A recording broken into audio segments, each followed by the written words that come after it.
Hi, how is everyone? Occam's Razor, the radio show, coming to you live from East FM 88.1, 107.1.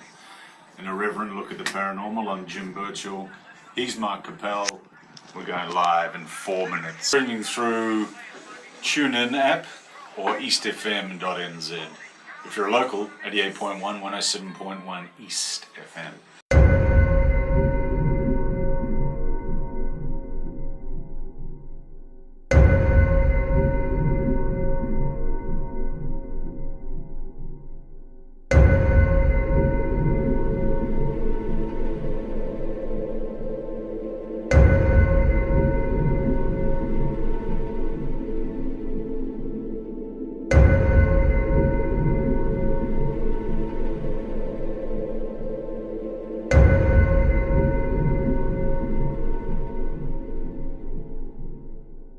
Welcome to Occam's Razor, episode 7. I'm your host, Jim Birchall, and today's very special guest for the second time, Marc Coppell, paranormal investigator.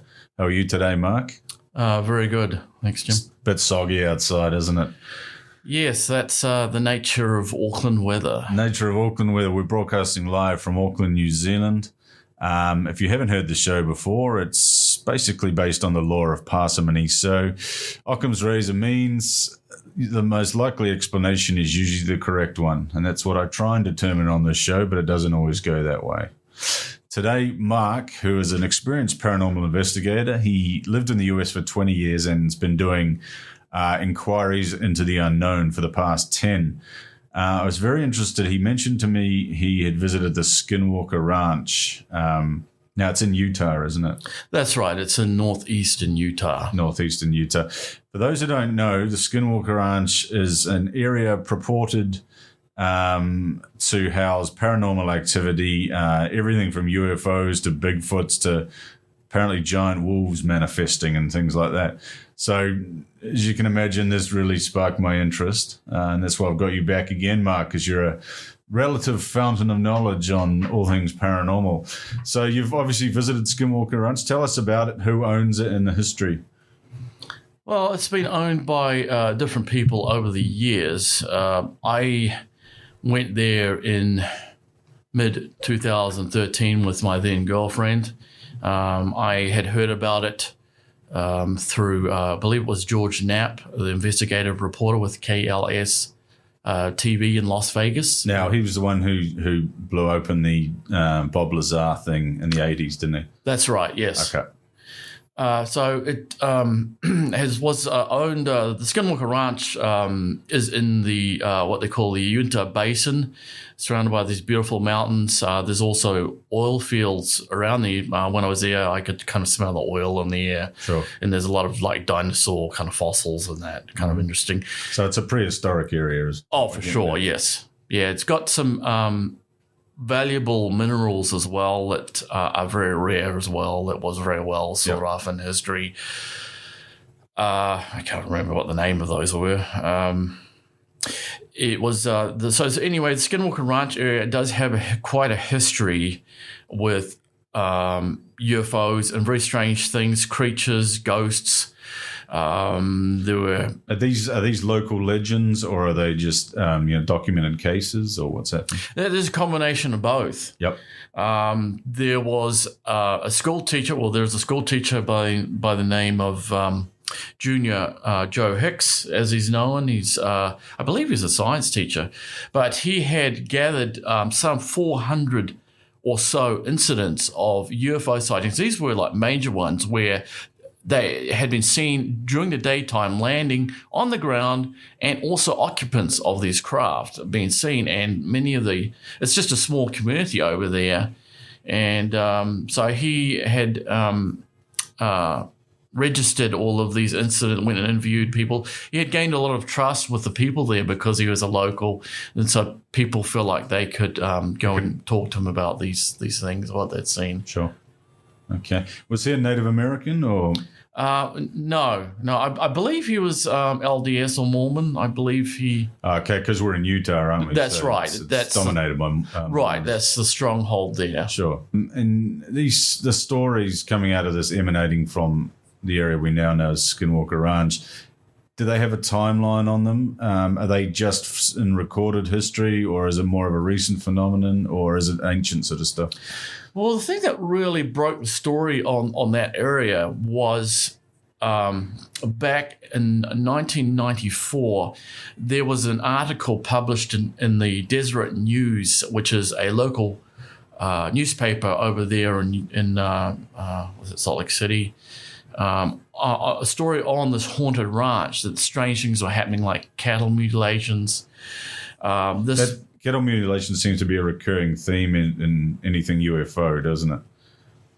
Yes. In fact, it's a worldwide phenomenon. It's not just located there. Yes. And some people, even like over in the UK, people reported seeing strange lights in the sky just before animals get taken or before they get mutilated. George Knapp kind of made a joke about when I said mutilated on my documentary, because he said mutilated, So, mutilated. Yes. Yeah. So he used it as nice planned words. Kind of funny.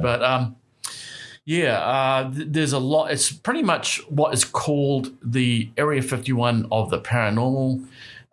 This man by the name of Terry Sherman purchased this ranch, 580-acre ranch, and strange things started happening there.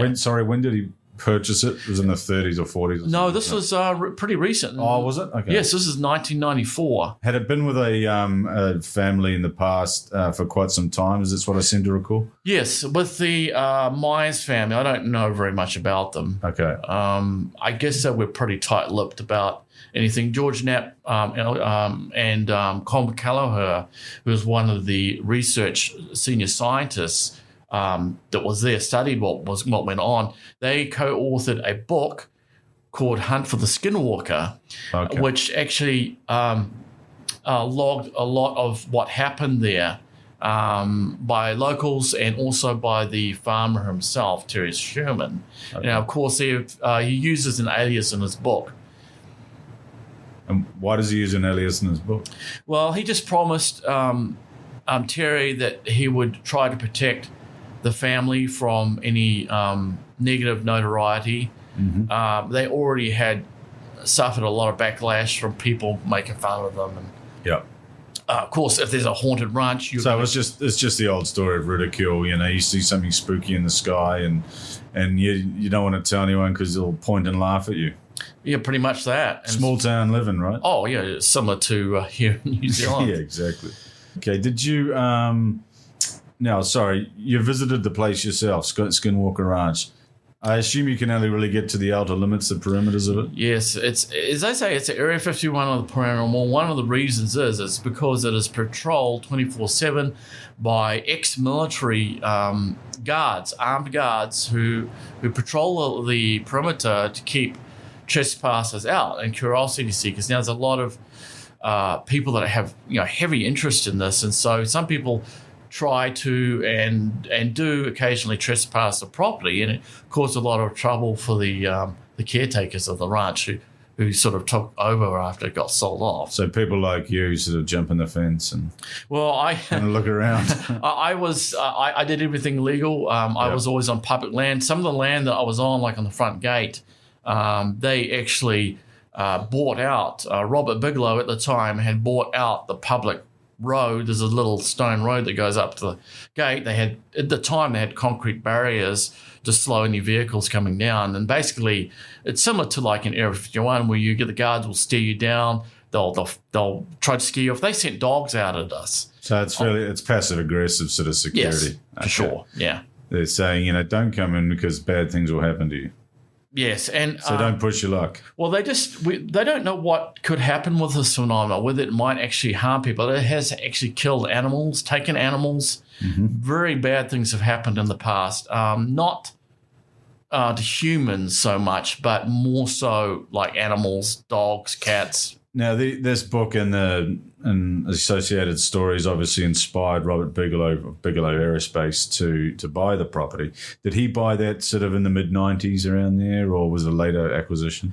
He purchased, I believe it was in 1996. The Shermans could barely handle. They lost a lot of their livestock, high-end, expensive cattle to the mutilations, and just straight out disappearances.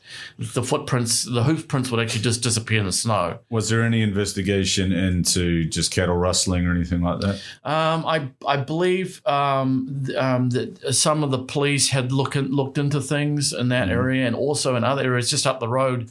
There's the Ute tribal police up the road, and I tell you, they're down there in a minute. If anybody's causing any trouble, they are. Yep. They zoom down there. Okay, so it's tribal lands as well. Yes, it's surrounded by Ute tribal land. Okay, but that parcel itself is in tribal land. No, or it was originally and was acquired. In inverted commas. I don't know how it was originally acquired, but it had been private land for quite some time. Okay, so it wasn't a new thing. No. Excellent. All right, we'll keep going with your discussion. Keep going with your insight into your visit to the perimeter. Well, there's been lots of reports of things that happened there, not just with the Sherman family, but also with people that lived in the surrounding area of Fort Dechange. It's just a very small, like a country kind of town. Sure. There are people, it's kind of very close-knit. About half of the population's estimated has seen things, not just UFOs, but all kinds of like cryptid kind of things, giant wolf, skinwalker kind of things, Bigfoot kinds of creatures, various UFOs. One of the type was seen was the cigar shape, also the typical saucer that we've all heard about. Mm-hmm. There were all kinds of UFOs seen on the ranch, not only by the rancher but also by neighbors. I have read comments saying that the Myers said it was just a load of rubbish, the story in the book, that it was just made up so they could sell this property. Well, why would somebody sell this beautiful property that they got at a good price at the time, and their stock just get killed off? Well, and also, why would a man like Robert Bigelow, who's made his money in hotels and so forth, invest his money in something that he didn't think he was going to return on? Right, because rich people don't do that. I can assure you. Well, he's a very interesting man. Yes. He has. I've seen him on a couple of TV shows. Sort of got cornered by Jesse Ventura on one of his conspiracy shows or something. Oh yes. But he was pretty affable, and he was seemed quite upfront to me about it. So didn't look anything particularly sinister about him. Yeah, I actually have a lot of respect for the man. I mean, not only did he has his own budget suites hotel chain, which is very successful, but also he's an aerospace entrepreneur. He actually has contracts with NASA. He actually built these inflatable little connections that could connect to like the space stations going around the Earth. Mm-hmm. And so his family had from my understanding, had some close encounters in the past. Okay. So he had a personal interest. I don't know that he did personally, but he has invested probably more than any private individual in history, known history. He's the kind of guy would like on the show here and really apply Occam's razor to what he's doing. Yeah, he's very hard to get. Yeah, I know. I might just Twitter him or something and see what happens. I think you might have to probably do a Jesse Ventura. And, really? Yeah, and do a guerrilla style because he very rarely accepts interviews. Yeah. No, okay. Well, give it a go. We'd do anything on Occam's razor to get a scoop. So when you went there, first question, I suppose you're obviously only in the perimeter of the area, but did you capture any anomalies, anything unusual? I mean, this is a hell of a laundry list, isn't it? UFOs, Bigfoots, giant wolves manifesting, snakes eating cows. I threw that one in, but you know what I mean? Yeah, there's all sorts of mayhem going on there. So did you catch anything yourself? When I went there, I tried to keep an open mind. I didn't know what was going to happen. I actually went there to see if I could get UFOs on camera. Actually, I had a close encounter earlier that year. So I actually joined Las Vegas UFO Hunters and went sky watching a lot with them. Yep. So I could identify satellites and things in the sky. I understand what certain flashes in the sky mean and that. So I just given to just anything that could be paranormal. But I went there and actually captured on camera these now when I went there, it was really windy. It was storms on the horizon. There were gale force winds, very bad conditions for sound, even with having like a little fluffy over my mic. It's still, the wind came through. Now, I was told by a author, Ryan Burns, who wrote a book on Skinwalker Ranch. There's been a number. And he told me that the best time to go there is during storms, when a lot of activity occurs. So I was there during storms. When there's a lot of electricity in the air. Possibly so, yes. That's a theory. Anyway, I was at what they call self vantage point, which I was actually on one of the public roads. I had infrared cameras. I had point of view cameras I was wearing. I was running all these different paranormal devices, capture devices. And I saw these light anomalies. This is at night. I had these lights that came right up to me, then did a 90-degree turn right in front of my face. And this was going against the gale force winds. So it wasn't an insect or some kind of bird. It was really bizarre. It happened very quickly. I slowed the footage down on camera, and these weird light anomalies come right up to me and slow down and go right in front of my face. Like they're checking me out. That rules out sort of fireflies. I'm not sure the entomology of Utah, but fireflies would be a consideration. But you're saying the wind was too strong for them swim against it? Yes, it was gale force winds. It was enough wind that was shaking the car. And so I ruled that out. I ruled out any kind of reflection because right in front of me there was just farmland, and there was nothing that could be reflective. I was by a road where you get the occasional truck would go along, an occasional car. In fact, occasionally we had people pull over to talk to us about their experiences and encounters there, which was quite interesting. So that was like the Friday night. And I picked up some very weird EVPs, or electronic voice phenomena, as it's known otherwise. What was really bizarre was the next night when I went over to UFO Hill, as known by the locals, which is northwest of the ranch, about a mile and a half away, so pretty far away. So I'm going to assume that's a place where the most sightings occur. That's where things happen. It's not just the ranch, but even just in the area right around the ranch. Yep. I mean, the ranch is the epicenter where the suspected portals are, where things have been seen coming through, but things have been seen coming through the Bottle Hollow Lake, which is right by there too. They've seen craft. People have seen craft going in the waters of the lake, coming out of the waters of the lake. But anyway, we went on to UFO Hill there. I set up my cameras, and I didn't know what to expect. I went there just to see if I could get any UFOs on camera. That was basically Skinwalker Ranch is you can go there for one thing and you get something else. And it doesn't matter whether you're a skeptic or whatever. So it's a smorgasbord for paranormal hunters in a way. Yes. A bunch of things happen. It's crazy, and that's why it's so well known. And I know some people just claim that the stuff is made up, but we were there. We actually had a tribal police officer. I had all my laptop set up. Actually, it was this one here I have here with me. I had everything set up to be as discreet as possible because you're on this hill that overlooks all the farmland around there. So I thought if there's anything that shows up, we could see the skies above Skinwalker Ranch, and we could see the ridge point where there's these red rocks that overlook the ranch there, where a lot of things have seen happening. We were there, and there was a loud explosion right by us. And this is in like pitch blackness out in the area. Nobody was living around that area. There's a very steep embankment that goes down. Nobody can creep it up on you. It's very hard very kind of rocky, dangerous terrain, very steep area right below us. We heard this explosion. I thought one of my battery packs had exploded. So I checked at all my video equipment, and I couldn't find any reason for this. I didn't know what it was. Wasn't your Samsung S8, was it? Those are known to blow up. No, none of my cameras blew up. None of my equipment failed. And it wasn't until later I actually went over the footage where I realized what happened. Now, in conjunction to this explosion, I mean, it was so loud that it sounded like a little bomb going off. It was actually pretty scary. And we heard this strange, like some kind of animal sound.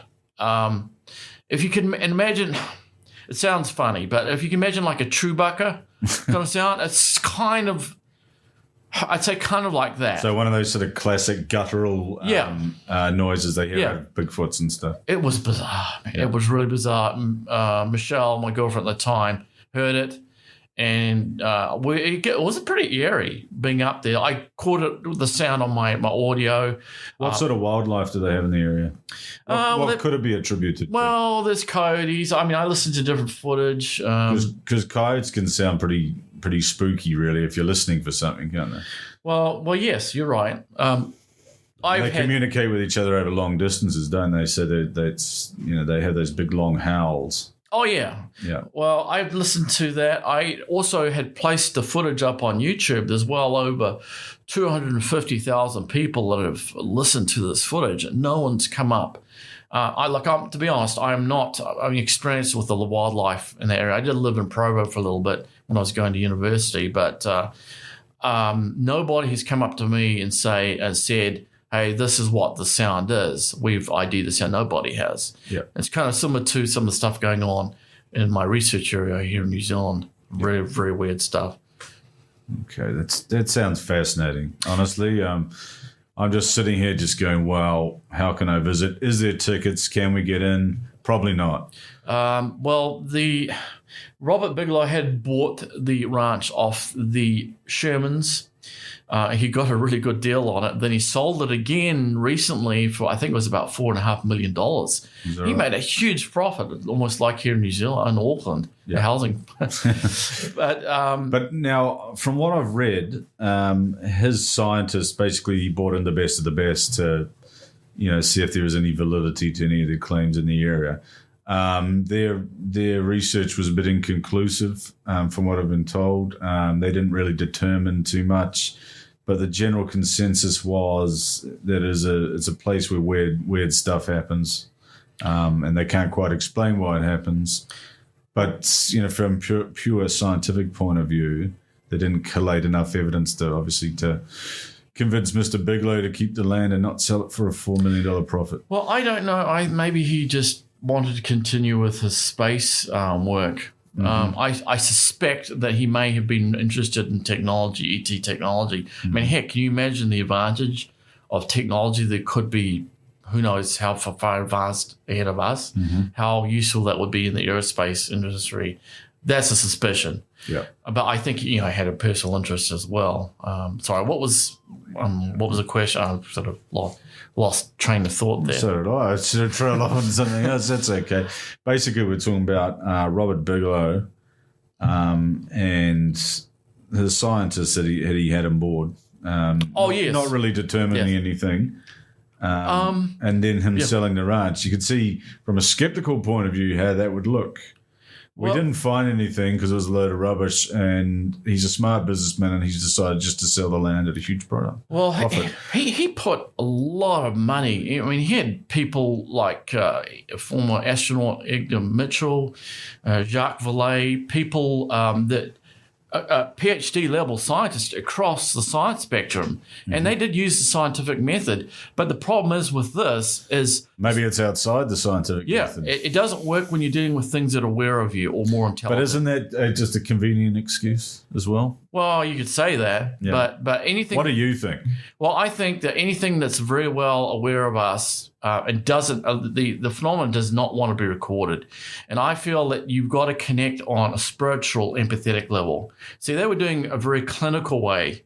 I would have used kind of more my way, where I connect on a more of a personal level, which I think it connects to more on a personal level.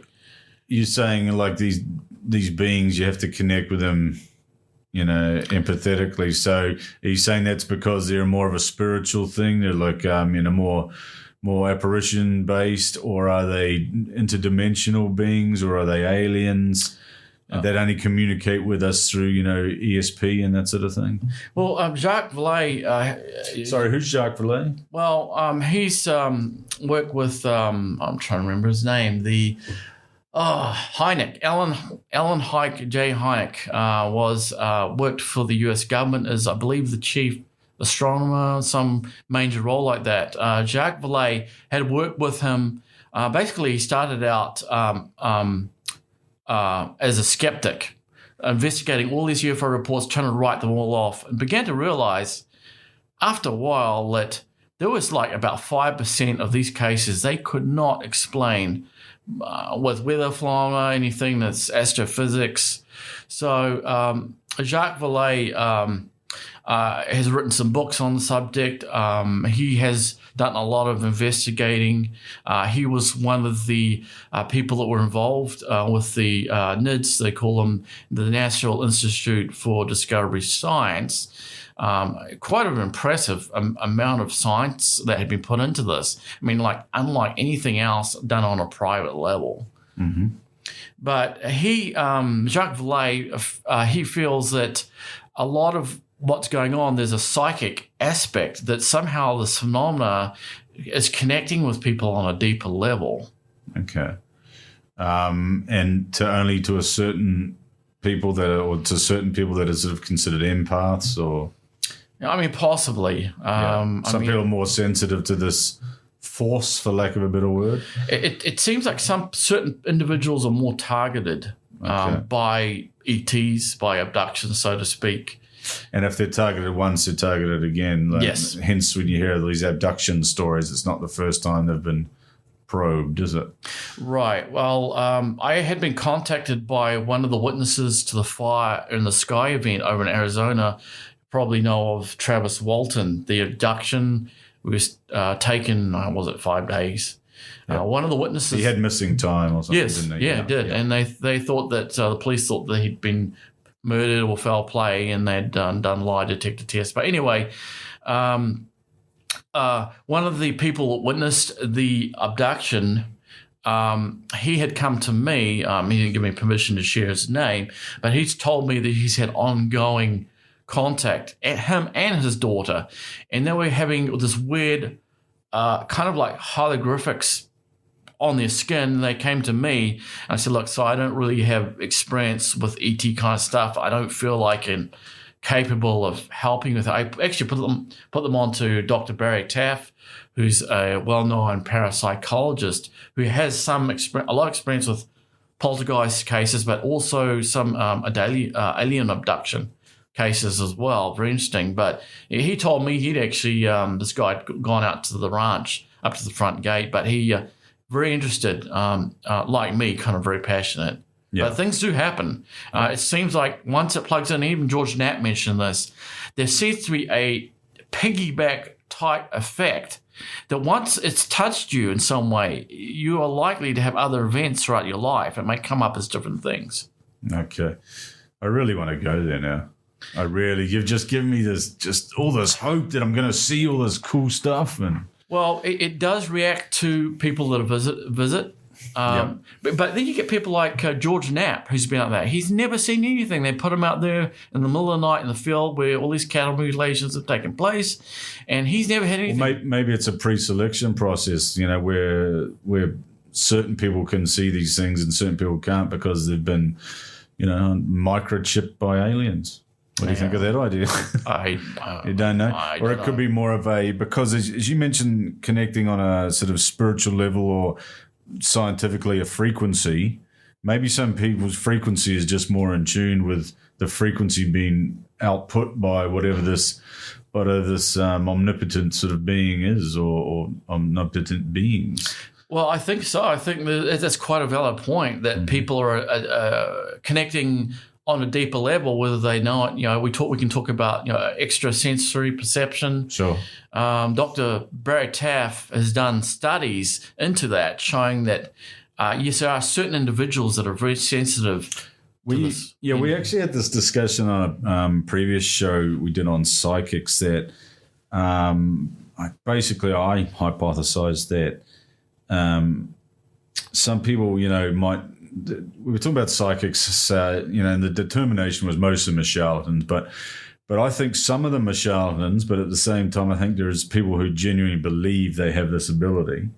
So I just think it's people that are more in touch with their emotions certainly pick up on things. If you've ever been with someone like my sister's a bit like this, she'll go into a house and she says she can feel the emotion of the house, and you know, if something bad's happened in the past, she'll pick up on that and say, I don't like this house, I'm leaving. I've seen her leave open homes and stuff like that because she didn't like the vibe in there, you know. And me, I'm walking around like a dope just saying I'm not feeling anything. But I think there's people that are more in touch with their emotion, typically women, because they you know, that's their strong point over men. Yeah, and I think that's the way it is. The perception is heightened, and they're a lot more intuitive than other people, and that intuition helps them sort of channel these sort of things. So they could be the people that are susceptible to this unseen force. Well, I'm one of those people. I mean, I've had many experiences. Some of the things I've seen will turn your blood cold. Some of the stuff is very frightening. Blood cold, like a reptilian. Well, yeah, some of the stuff. When you go and help people directly that are having problems, some of those entities come after you. Really? So your spiritual aspect has to be very strong. Are you a religious man, though, as well? I used to be, not really now. Okay. And what faith were you? I was LDS, you know, back when, you know, as a young man. Yeah. I even had premonitions about that when I was like I had something happen just before someone died. I had this warning that someone was going to drown over at Lake Papoki in Auckland. So you felt quite at home in Utah then? Yeah. I mean, there's some nice people. Yes. There's some familiarity with the people. Oh, yeah, for sure. Yeah. Look, I was there in 1995. I didn't know about Skinwalker Ranch at that time. Yeah. Boy, if I had known about that. What piqued your interest? Was it going to the US, or had you always had that your whole life? Or do you think it's a knock-on effect from this empath ability you have? I've had some encounters with people who have passed on. Mm-hmm. I'll give you an example. Are you saying you've seen the ghost? Is it what yes. Okay. I've seen them with other people as well. Okay. Wide awake. Not. You mean two people saw the same? Yes, thing? We've seen the same apparition. Yeah. And only like 7-8 feet away from us. Okay. Seen the same. Well, thing. tell us about that, because you know it's a rainy Friday afternoon here in Auckland. Well, I was working with a psychic medium. This lady, she doesn't like any public attention. You can't look her up or anything. She just pretty much helps people word of mouth. She uses a very much spiritual approach to helping people. She's highly sensitive. She had been over at my place. We were in the bedroom at one time, and we both, all of a sudden we see this old lady, this scraggy old lady, just float right in front of us, across the room, staring at both of us at the same time. I couldn't believe our eyes. I mean, this was like wide awake. It wasn't a dream. We weren't on any substances. It was really bizarre. Stuff like that. I mean, I've seen people nearly get killed by some of this phenomena as well. I've seen many possessions, and actually the psychic, not this one lady, but another psychic was very embarrassed by what happened. She became dizzy, she became weak, she couldn't stand up. All of a sudden her personality changed. Prior to her this condition, she warned us we had to leave this graveyard in this little old western town. There's something very bad. We had to leave the area immediately. She was filming for a pilot program. She had a cameraman there. Basically, they put down their cameras. They didn't want this on camera. Mm-hmm. And all of a sudden these voices started taking over. Everybody was shocked. There was probably about 11, 12 of us. There was 3 of us that went up to help her. I was one of them. And basically I told this entity, look, leave this lady alone, get out. And they said, we're staying, we're not going to leave her. And so I basically went head to toe with this. I have had some very frightening encounters. I know I've dealt with some of these beings before. I've been under siege, so I'm. So you sort of the demonic entity, is that the best way to describe them? They are very rare. There are some very powerful entities out there that some of the stuff I've had happen to me is unbelievable, and it was just shocking. It would be something like out of a horror movie, some of the stuff. And especially like when I was younger, it affected other people in the family. Neighbors had seen things, this apparition. And I think you know that we had a poltergeist that had scared us out of the house in the 80s. It was terrifying. I'm interested in knowing what age you were when this started. Well, about that time, the actual poltergeist incident, I don't know that I'll say exactly the part of Auckland it occurred in, but it wouldn't be good for resale value, would it? Well, that and there's other people involved want any attention whatsoever. I didn't even talk about this for a long time, and so I had this personal quest inside myself to figure out what happened. You know, there's a theory that psychokinesis comes from youth, people going through, young people going through puberty, particularly teenage girls, that there's some sort of energy that might be getting coming through them, something that could be in a very negative environment, a battery-like effect, and that somehow maybe they're actually causing it themselves. But I suspect, just from studying and from my personal experience, that if this was the case, you could go to a place like, say, for example, orphanage.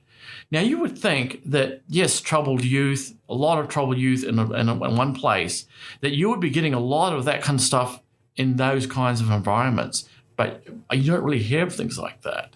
At least I haven't. Okay, you're talking about sort of a big ball of negative energy. Yes. Surrounding the place. But do you have that? Do you have that sensation? Can you walk into a building? It doesn't have to be old or necessarily, with a reputation, but can you walk in somewhere and feel uneasy about it? Yeah. Really? Sometimes I can pick up on what they look like. I won't make the claim that this works all the time. Sometimes I pick up on stuff. I don't really want to be open, because you can pick up on other people's emotions. And like if someone's going through divorce, you can pick up that. And it doesn't matter if someone's alive or dead. You can pick up. Now, when I was in the Washoe Club in Virginia City, Nevada, northern Nevada, I picked up on some entity. I walked into a room. I got this instant feeling, you don't belong here. We picked up EVP saying, leave. And then we got attacked with this energy. We all felt sick to our stomach, dizzy.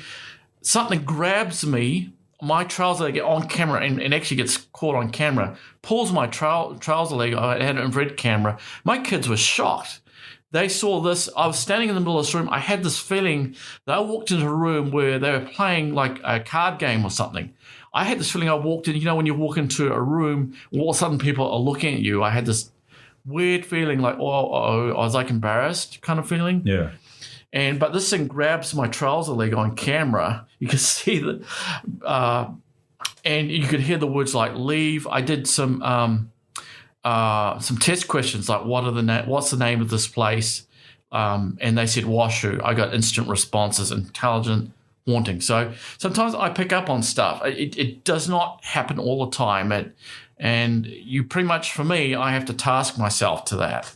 Mm-hmm. I don't get that all the time, and actually I think I'm pretty glad I don't. So you don't walk down Queen Street and get attacked by interdimensional wolves and things like that? No. Okay, it's not that severe then. No, some people can be like that, but you have to learn, as a sensitive, you have to learn to shield yourself from stuff, because it can be really bad. Mm-hmm. It can get really bad. But how frequent does this happen, If I go on a paranormal investigation, look, a lot of my thought is on my equipment, and it's kind of hard. But if I'm getting stuff that's coming to me that is not from me, then I've learned to sort of pay attention to that. Yeah. Look, I've got them on camera. I'm picking up on some of their names coming through, and you can hear the responses directly to the spirit box. They were running from me. They were pretty scared, because I was picking up on these other beings. You can watch my video on the Washoe Club, my latest video that I did. And Ghost Adventures. And that's on hauntedman.net. You can go through there, but it's my YouTube link. Okay. But basically, Ghost Adventures had been there, and various paranormal TV shows. Been a very, very active place. What's your favorite one of those paranormal shows? I like Ghost Brothers. Oh, Ghost, but so I haven't been following stuff so much lately. I mean, I don't have a. I mean, you got to take them with a grain of salt, these shows, but there's in terms of straight entertainment, it's got to be Ghost Brothers for me. I just like because it's a bit different, you know. Obviously, the demographics are a bit different, but it's good. It's fun. It's enjoyable, and they actually go to some real spooky places.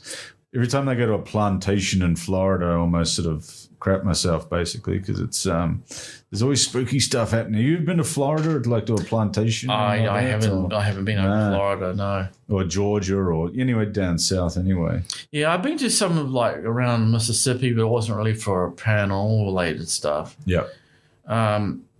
If let me just put this out there, if any of these spirits sense that you can sense them, they'll be on you. Yeah. And my life was spinning out of control. I had to learn how to deal with this. Mm-hmm. So I took some classes on what they call spiritual defense, where you have to take back your own space. You'll get stuff that will nudge you. Where do you take a class for spiritual defense? There's different ones. Through a church or something? Well, I guess it all depends on what your belief system is and that. But I went through a psychic medium who's helped a lot of people in the past. I worked with Dr. Barry Taff. I think she's kind of stopped doing it because some bad stuff had happened to her. There's some very dangerous stuff out there. You just don't know if you don't go and deal with this kind of stuff. It's like the policemen, police see things that normal people wouldn't see. It's kind of the same thing with the paranormal, really. Yeah. But I had learned about what they call chakras, or the energy centers in the body, and how to work with those and shutting those down, and basically kind of shielding your energy is really important. Mm-hmm. If you're sensitive in any way, it's essential, especially like paranormal. You can have stuff follow you home. Yeah. And I remember reading a story. I'd have to look it up again because I can't quite remember the name of the book.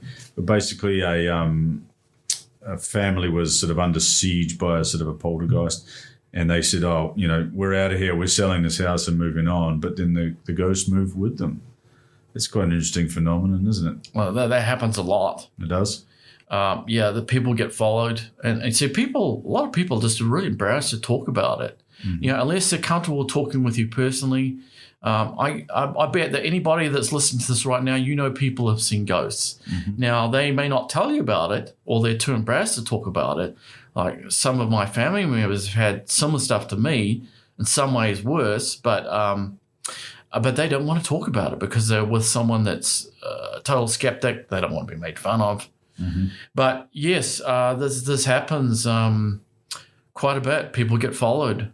Yep. And so you pretty much have to figure out what's going on with these entities. Why are they attached to these people? Is it something that they like an antique? They attach to an antique mirror. There could be something about the land. There's people that are haunted as well. They just have certain gifts. Thinking outside the square a little bit here, Skinwalker Ranch. Do you think a place could have an attachment like a person does to these entities? Oh, for sure. Skinwalker Ranch is a haunted area, a very, very haunted area. The Ute Indians, in like hundreds of years, they warned their people about going to that area. Mm-hmm. Keep away from that area of the ranch. It's even got a spooky name, doesn't it? So Skinwalker Ranch, yeah, Skinwalker, yeah. What is a skinwalker? I mean, it's something in Native American law. Basically, a bad egg, a bad spirit, something like that, that comes and eats your children at night. I might have embellished that. Apologies if anyone's offended. But, from what I understand. But what they say,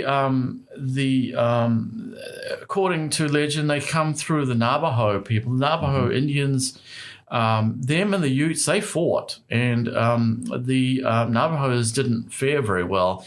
So it's thought through the Utes, or at least some of the Utes, that they would send these, the Navajos would send these shape-shifting witches, so basically sorcerers that could shape-shift. They could run like faster than a car.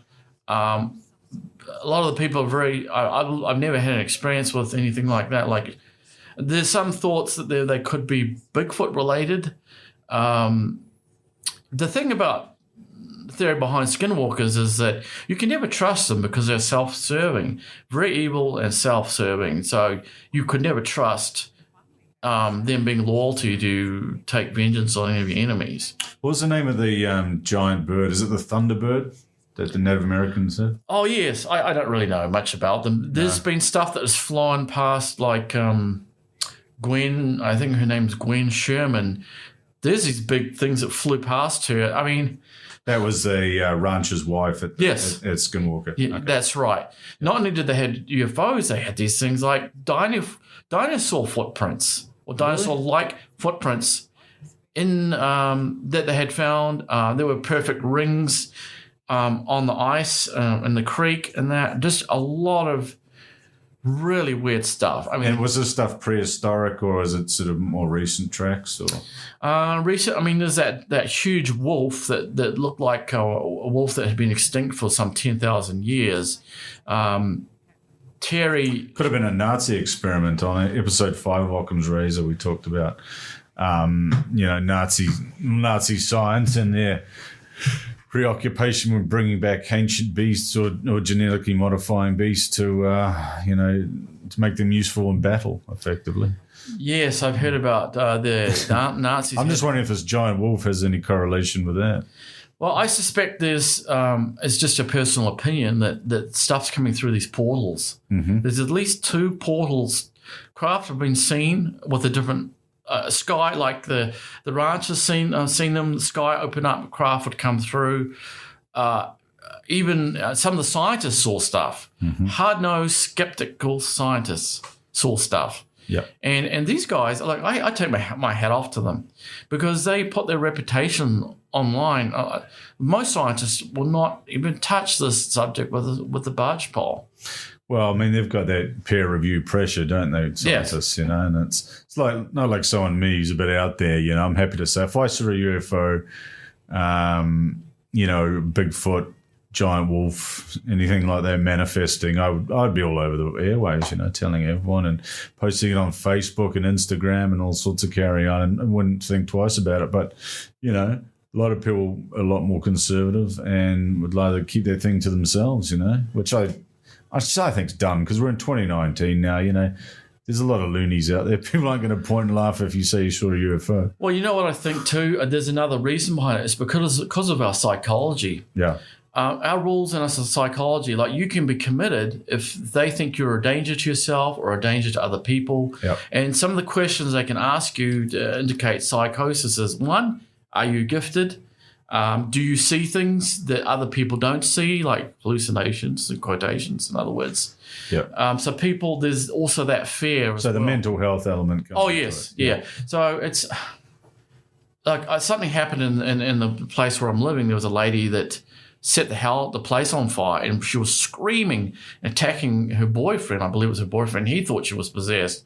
But a lot of very bizarre stuff happens, and the question is it a mental health related, or is it a supernatural, or is it a combination of both? Mm-hmm. Now, if you're having problem with spirits, heck, that can affect your mental health. Yeah, that definitely can affect your mental health. So, I mean, do they, for someone who's not sensitive to these things, do they pop images into your head? Do they show themselves? Do they tell you to do things? Do they let you know they're there in some other way? Is it telepathic?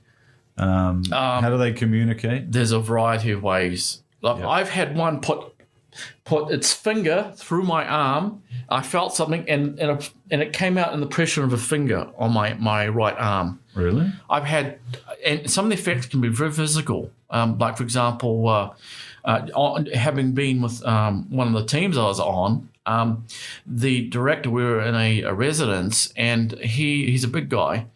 He had 3 scratches from the top of his lower part of his neck all the way down to his waist. A big guy, I think like 3'5", pretty heavy guy. He couldn't even reach around with his arms to even do that to himself. He pulled up his back. There's so many different things that can happen to you.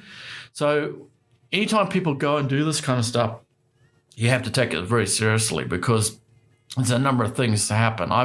It doesn't matter if you're skeptical or not. I mean, you've got to be in those environments where it happen. Even Dr. Barry Taff said that there are some ghosts that will target skeptics in some houses. Really? Like you want to send the amazing Randy over to this haunted house and I'll go after him. Yeah. No longer with us now, is he? I don't know. Or if he is, he's very old. Yeah. It's amazing in himself he's still alive. Yeah. I could have sworn he died, James Randi. We'll have to check that. I'm not entirely sure. I could be talking out of my, Yeah, I don't know. Excellent. I'll roll. Well, again, very comprehensive this week. We've covered many, many topics. I just sit there in awe and just listen to you, and you recount your experiences and so forth. So Skinwalker Ranch, in conclusion, the hard science is not revealing too much about it. There could be science we don't know about. There could be science that wasn't released. What's your take on the place? Well, the thing I liked about the National Institute for Discovery Science is they revealed a lot of their reports. They had veterinarians that went and studied, did necropsies on. They examined any strange fluids around some of the cauterization points where organs had been removed. They had done a thorough investigation. They tested, they did air sampling. They tested the plants or any psychedelic effects of plants. They did testings of the soil. They tested it pretty thoroughly, but there was always that aspect that these beings, whatever they are, was one step ahead of them. They even had one of these intelligences went and destroyed their security cameras. They had cameras facing each other, had ripped, I believe it was about 3 feet worth of conduit and duct tape, completely tore it out in a split second. So you'd have to be a giant wolf to do that. Well, you have to be invisible. Okay. I didn't, because it didn't capture anything. They had this camera. There was another camera facing that camera. Yeah. And it didn't show anything. There was cattle that had come. Usually cattle scatter if anybody walks through the area. And they, I know Colonel John Alexander, one of the people that was involved in the study, he talked about how they looked at everything like the angle that somebody would have had to come in on the camera to get behind a pole, but it wouldn't have worked. Okay.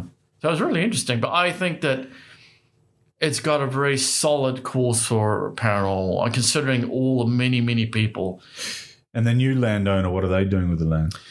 Well, they paid a lot of money for it. They're keeping themselves highly secret, even more secret than Bigelow. I kind of suspect who it might be because of some information I've been given on a personal level, but they apparently have trademarked Skinwalker Ranch name. So I believe there's actually financial interest. There's a scientific interest, but I believe there's because of the history of this place has a huge entertainment potential to it as well. So yes, anybody could just say, yeah, it's money related, because you could probably make a lot of money doing movies off this place. Or just tourism. Yeah. Oh yeah. But you see, the risk is because there's quite a big industry developing, or already developed, with the ufology and of Nevada and Utah and all that sort of areas. And there's a lot of people, like in the movie Paul, when they get a motorhome and they go out and find the alien in the desert and all that sort of stuff. There's an industry of people doing that now, isn't there? There's shops and diners and souvenirs and trinkets and novelties and things like that. It's very big in the United States. I mean, there's a lot of, like, I remember being over there. There's a lot of different paranormal teams in each state. It's quite big. Like New Zealand, not so much, but definitely it's big in America. It's a big thing. Well, Bob Bigelow should put up some of his cheap hotels there. Well, he's kind of a hard man to get to, but I respect him in that he conducted a full-scale scientific study, and that he actually started it, I believe it was Coast to Coast AM. I believe he actually started it back in Aunt Bell's day. I believe it was called Area 2000. So he'd actually started the radio station. So he put a lot of his own funds into this whole subject. Yeah. I mean, unlike anybody private individual that's known. But I think he's genuinely interested in it. Oh, yeah. And finding out what's going on. Yeah, for sure. I mean, it's not just he's not just funding a black project or research into something, unclassified. He's, I I think he generally wants the truth himself, you know, and having the means to do that, and he's employing the best to do it. Well, it's people like Steven Spielberg that is very interested, and we're familiar with his films. He's very interested in the subject matter. But he's never seen anything. It's it's set up for a movie, really, isn't it? As the first thing, someone's probably a work of fiction, but someone's going to make some money off it. I can see that coming.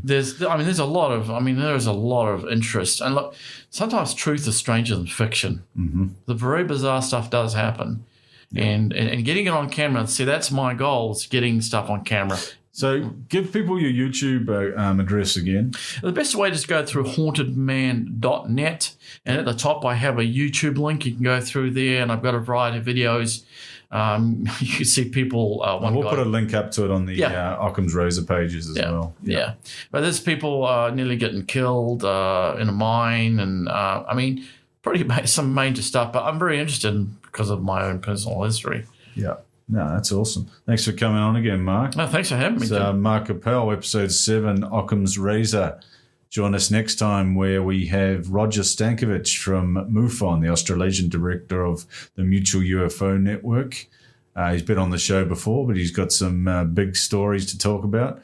And we're going to press him on the disclosure movement that seems to be happening at the moment in the wake of the Bob Lazar revelations, which is blowing up on Netflix. So we'll see you on the next one. Cheers.